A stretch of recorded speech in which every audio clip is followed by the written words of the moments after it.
Bonjour à tous. Dans cette vidéo, on va faire une description simplifiée des étapes de la contraction du muscle squelettique strié.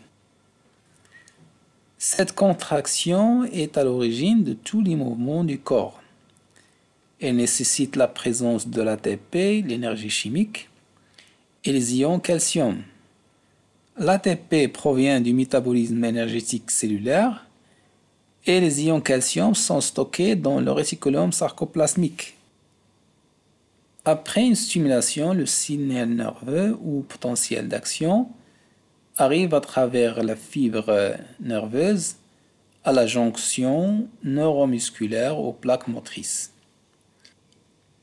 Il y a alors libération d'un neurotransmetteur, l'acétylcholine, dans la fente synaptique, qui est l'espace entre le neurone moteur et la fibre musculaire.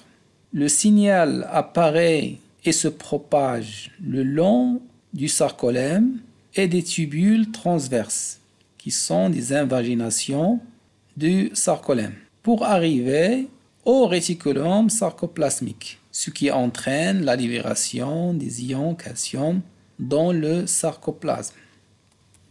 Une fois dans le sarcoplasme, les ions calcium se lient à la troponine et libèrent les sites de fixation de la tête de myosine sur l'actine, ce qui permet la constitution des ponts d'actomyosine ou complexes actomyosine. Il faut noter que à ce moment-là, la tête de myosine porte les produits de l'hydrolyse de l'ATP, qui sont l'ADP et PI. Durant cette liaison, la tête de myosine libère le PI, puis l'ADP se détache de la tête de myosine, entraînant une libération d'énergie emmagasinée dans la tête, permettant la rotation de la tête de myosine et donc un glissement des myofilaments d'actine vers le centre du sarcomère. L'arrivée d'une nouvelle molécule d'ATP permet la rupture de la liaison entre l'actine et la myosine et l'hydrolyse de l'ATP sous l'influence de l'activité ATPasique de la tête de myosine, ce qui permet à la tête de myosine de reprendre sa configuration initiale.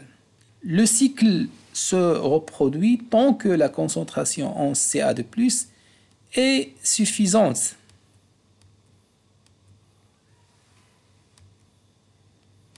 Donc, le muscle utilise l'ATP, l'énergie chimique, et la convertit en rotation des têtes de myosine, provoquant le glissement des myofilaments et raccourcissement des sarcomères et donc la contraction musculaire, c'est-à-dire l'énergie mécanique. Une partie d'énergie est libérée sous forme de chaleur, énergie thermique. Merci de votre attention et à la prochaine.